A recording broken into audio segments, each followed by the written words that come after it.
Some people prefer McDonald's, while others vehemently defend Burger King. Some like PC, while others feel more comfortable with Mac. Some people eat only left Twix, while others are wrong.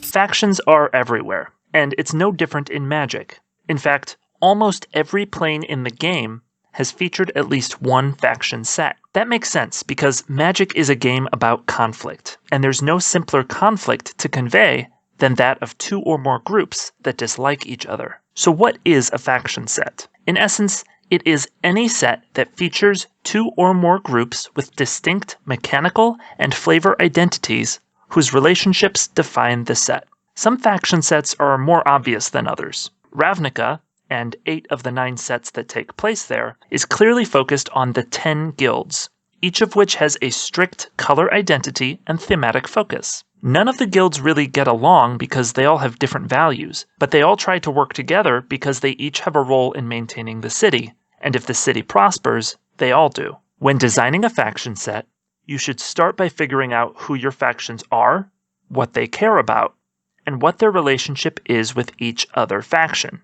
For example, Nieldevar, the Norse set we've been developing on stream, has 9 worlds. Each world is home to one creature type that has 3 colors and 1 mechanical focus. Until just recently, the worlds were separate, but now it's possible to sail across the vast ocean to reach any of them. This causes a lot of chaos and war between the factions, as each person is trying to distinguish themselves enough to ascend to godhood, and those efforts often express themselves through violence.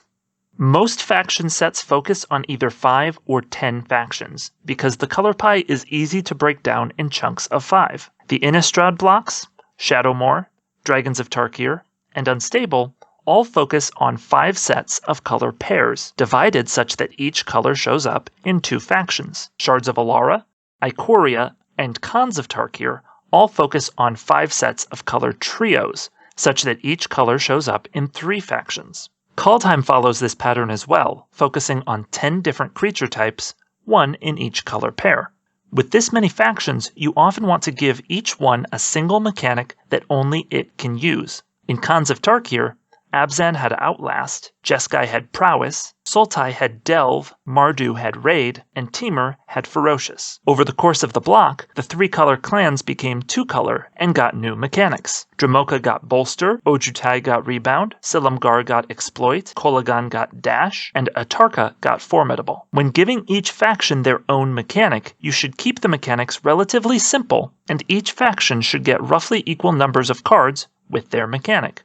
Some sets have fewer factions. Kamigawa block, Scars of Mirrodin block, and Battle for Zendikar block all feature wars between 2 forces, each side vying for ultimate control of the plane. The colors aren't as strictly defined here. In fact, in all of these cases, both sides appear in all 5 colors, even if only a little. So instead of defining a faction's mechanical identity by color, you can also define it by set mechanics. For example, in Kamigawa block, Spirits had Channel, Soul Shift, and Spiritcraft, while Mortals had Bushido, Ninjutsu, and their own tribal focuses. There was some overlap, but a little is okay.